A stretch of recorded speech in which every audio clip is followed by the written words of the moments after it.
जय हिंद फ्रेंड्स। तो हम पढ़ते देर सिंह अपेक्षित प्रदेश वो देर सिंह अपेक्षित प्रदेश की बुक में हम भाग नंबर सेकंड में कंप्यूटर को शुरू कर चुके हैं। शुरू करते हैं आज का सेशन ठीक उसी तरीके से जैसे हम जनरली पढ़ते हैं। तो एक छोटी सी बात बताना चाह रही थी कि कुछ भी करें तो ईमानदारी से करें। और ईमानदारी का मीन्स क्या होता है? ईमानदारी का सिंपल सा मतलब ये है कि आप जो कर रहे हैं सिर्फ उसके बारे में सोचें, सिर्फ उसके बारे में सोचें। थोड़ा सा मुश्किल होता है, लेकिन अगर आप जो कर रहे हैं उसको मतलब दिल से करते हैं ना, तो आप उसके बारे में ही सोचते हैं जो आप कर रहे हैं, रादर देन सोचना ईमानदारी से कॉम्प्रोमाइज करना होता है। ठीक है, तो शुरू करते हैं आज का सेशन। आज हम बेसिकली कंप्यूटर के बारे में जानेंगे। तो कंप्यूटर में क्या आप लेंगे आज बेसिकली हम थोड़ा सा हल्का मतलब बहुत हल्के टॉपिक को कवर करने वाले हैं। जैसे कि आउटपुट इनपुट डिवाइसेस को पढ़ेंगे, इसके साथ हम कुछ इनपुट डिवाइसेस के बारे में पढ़ेंगे और शायद कुछ आउटपुट डिवाइसेस के बारे में पढ़ेंगे। तो शुरू करते हैं आज का सेशन। जैसा कि हम मोटिवेशनल कोर्स तो अपना हो चुका है, तो फटाफट अपन शुरू करते हैं ना। तो बेसिकली मैंने आपको बताया है कि आउटपुट डिवाइस मैं आपको बताऊंगी कि हम इनपुट आउटपुट डिवाइसेस के बारे में एक मिनट लेंगे जरा सा। हम इनपुट और आउटपुट डिवाइसेस के बारे में पढ़ेंगे और हम 3 पेज डिस्कस करें। तो कौन से 3 पेज पढ़ने वाले हैं आज? 14, 15, 16। आज के टॉपिक में हम क्या पढ़ेंगे? तो आज के टॉपिक में हम इनपुट प्लस आउटपुट डिवाइसेस की कैटेगरी में कौन कौन से डिवाइस आते हैं उनके बारे में पढ़ेंगे। मेनली 4 डिवाइसेस इस कैटेगरी में आते हैं, जैसे कि कुछ स्कैनर वगैरह हो जाता है, एक हेडसेट वगैरह हो जाता है और एक एम से कोई नाम होता है। इसके अलावा कुछ फैक्ट भी जानेंगे इसके साथ, जैसे कि सुपर कंप्यूटर एक पैरेलल मशीन है, जैसे कि स्कैनर 3 तरीके का हो जाता है। स्कैनर हाँ मैं बता रही थी आपको कुछ इनपुट डिवाइसेस भी पढ़े, जैसे प्लॉटर वगैरह के बारे में जानेंगे थोड़ा सा। स्कैनर तो चलो थोड़ा सा इतना सा जानने वाले स्कैनर के बारे में कि हेड से और 2 कोई एक ड्रम वगैरह और एक हैंड करके स्कैनर के 3 प्रकार होते हैं। PAS तो P से अपन पैरेलल मैंने बता दिया। ऐसे एनालॉग कंप्यूटर के बारे में जानेंगे अपन थोड़ा सा कि बेसिकली भारत के सांख्यिकी क्षेत्र में सबसे पहले एनालॉग कंप्यूटर का इस्तेमाल किया गया था। इतना अपन जानेंगे। मैंने आपको प्लॉटर के बारे में जिक्र किया, प्लॉटर के बारे में बताया। प्लॉटर के बारे में ये जानेंगे प्लॉटर 2 तरीके का होता है, एक तो ड्रम हो सकता है और एक फ्लैट करके हो सकता है। प्लॉटर बेसिकली वो चीज होती है जिसमें आप कोई ग्राफ वगैरह रखते हैं, ग्राफ वगैरह निकालते हैं। ग्राफ का इस्तेमाल जनरली कोई इंजीनियर वगैरह है या फिर कोई वास्तुविद वगैरह उनके द्वारा किया जाता है। इसके अलावा थोड़ा सा अपन प्रिंटर के बारे में जानेंगे। प्रिंटर बेसिकली 2 तरीके के होते हैं, नॉन इम्पैक्ट और इम्पैक्ट। नॉन इम्पैक्ट में अपन जानेंगे कि ये 3 तरीके के हो सकते हैं। इंकजेट है, थर्मल है और एक इंकजेट है, थर्मल है और एक और होता है। ठीक है, तो इंकजेट बेसिकली उतना अच्छा नहीं होता है और एक थर्मल ठीक ठाक होता है, क्वालिटी वगैरह अच्छी होती है। और लेजर बेसिकली ये 50 पेज एक बार में छाप सकता है, प्रिंट कर सकता है। इसके बाद बेसिकली हम क्या जानेंगे? तो इसके बाद हम इम्पैक्ट प्रिंटर की प्रकार को जानेंगे। इम्पैक्ट प्रिंटर बेसिकली 3 तरीके के हो सकते हैं, तो पेज वाला होता है, एक लाइन वाला होता है, कैरेक्टर वाला होता है। ये पेज तो पेज को प्रिंट करेंगे और बाकी तो आप समझ लीजिए। इसके साथ अपन जानेंगे कुछ तथ्यात्मक जानकारी, जैसे 200 से लगाकर 2000 तक इतनी लाइनें एक बार में छापी जा सकती है और 20 से लगाकर कुछ 200 तक कैरेक्टर एक बार में छापी सकते। बेसिक सी बात है। तो हमने कुछ बेसिक बातों को डिस्कस करा होगा, तो थोड़ा सा अपन मेंशन भी कर लेते होगा। तो बेसिकली हमने क्या क्या जाना? तो हमने ना यहाँ प्रिंटर के बारे में जाना। प्रिंटर में हमने नॉन इम्पैक्ट और इम्पैक्ट 2 प्रकार जाने हैं। तो पहले हमने नॉन इम्पैक्ट के प्रकार जाने, फिर हमने इम्पैक्ट प्रिंटर के प्रकार जाने। उसके बाद हम इनपुट आउटपुट डिवाइसेस को पढ़ा था। हाँ, इस पेज में नहीं पढ़ा था, किसी और पेज में हमने डिस्कस करा था इसका, यानी नेक्स्ट पेज में हम इसका डिस्कस करते हैं। तो इनपुट आउटपुट डिवाइसेस की category input plus output devices की कैटेगरी में कौन कौन सी डिवाइस आती है? तो यहाँ थोड़ा सा आप ध्यान रखेंगे कि 4 डिवाइसेस आते हैं। अब वो 4 डिवाइसेस XYZ समझे अभी, और उसके बाद यहाँ PAS इस ट्रिक को ध्यान रखेंगे। इस ट्रिक से इसमें क्या बातें ध्यान रखेंगे मैंने आपको बताई दी है।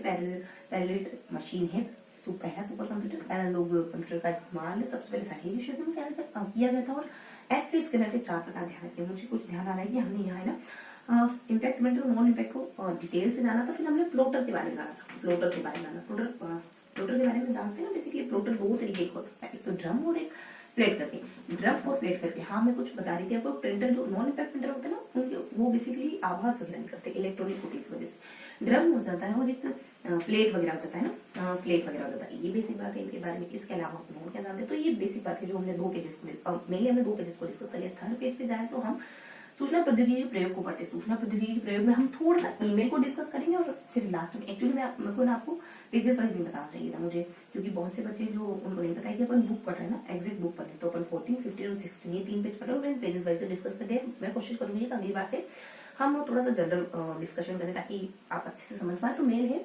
इसके अलावा यहाँ आप जानेंगे ई व्यापार के बारे में। ई व्यापार के बारे में बहुत छोटे छोटे से कॉन्सेप्ट ईमेल में ध्यान रखेंगे। 2 है, CC है, लिंसल पहले व्यक्ति जो ईमेल लिख रहे थे, हॉटमेल पहली ऐसी कंपनी है जो कि ईमेल को इंट्रोड्यूस करवाती है ना, ईमेल लेकर आती है ना, ईमेल बस की तरह। फिर अपन ई व्यापार का डिस्कशन करते हैं जिसमें B2B, C2C और B2C इस तरीके से कुछ हल्का सा जानते हैं। बिजनेस टू बिजनेस या कंज्यूमर टू कंज्यूमर या बिजनेस टू कंज्यूमर है। तो ये बेसिक बेसिक बातें थी और मुझे नहीं लगता कि इसके अलावा और कुछ है। प्रिंटर है, प्लॉटर है और शायद प्लॉटर के ऊपर नीचे एक स्पीकर को ध्यान रखेंगे। स्पीकर भी बेसिकली इनपुट डिवाइसेस की कैटेगरी में आता है। इसके अलावा हाँ फैक्स मशीन को ध्यान रखेंगे आप, जो कि इनपुट और आउटपुट दोनों कैटेगरी में आती है। यहाँ मैंने आपको 4 बताया था ना, तो यहाँ थोड़ा सा मेंशन करूंगी मैं फैक्स मशीन।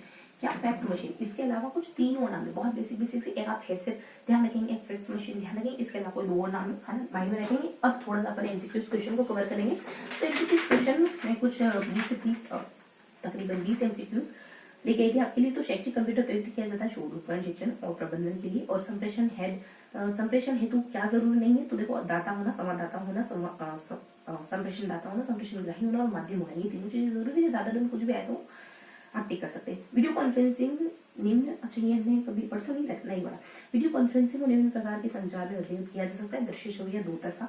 कंप्यूटर वायरस का एक सॉफ्टवेयर है। सूचना संप्रेषण तकनीकी सम्मिलित सूचना तकनीकी संप्रेषण में क्या क्या चीजें शामिल है, तो इसमें प्रभावी शिक्षण शामिल है, वेब आधारित सीखना शामिल है, एडुसेट के माध्यम से सीखना शामिल है, उपग्रह आधारित सूचना तकनीकी द्वारा अंतःक्रिया स्थापित करने में दो तरफा की जाने वाली प्रक्रिया क्या कहलाती है, टेली कॉन्फ्रेंसिंग कहलाती है। और क्लास जिसकी full form computer literacy and studies in school है, ये बेसिकली किसके द्वारा कंडक्ट की गई थी, ये संस्था किसके द्वारा बनाई गई थी, तो एनसीईआरटी का नाम ध्यान रखेंगे। अंकगणित तार्किक दोनों कार्य किसमें किए जाते हैं, एलयू में किया जाता है। कंप्यूटर का ज्ञान उपयोगी है सभी वर्गों के लिए, ये बहुत बेसिक क्वेश्चन है। और कीबोर्ड की सबसे लंबी की स्पेस बार है। एमएस वर्ड में ग्राफ आंकड़ों का विश्लेषण और पेज नंबरिंग का काम किया जाता है।